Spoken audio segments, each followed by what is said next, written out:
रही अनजान हो गईली, अब बात न होला दिलवा के मेहमान हो गईली। जान जान कहत रही अनजान हो गईली, अब बात न होला दिलवा के मेहमान हो गईली।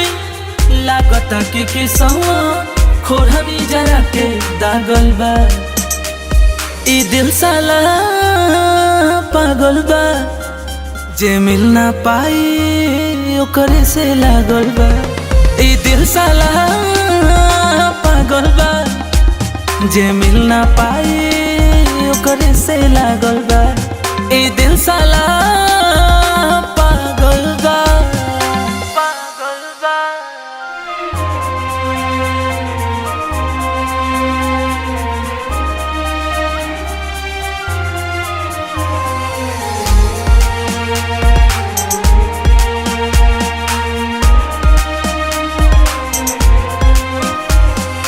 दर्द बढ़ता मरतानी, बिरह के आगे में जरतानी।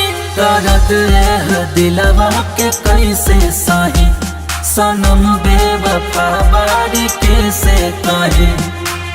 दिलवा से चैन अखिया से नींद भागल बा, ई दिल साला पागल बा।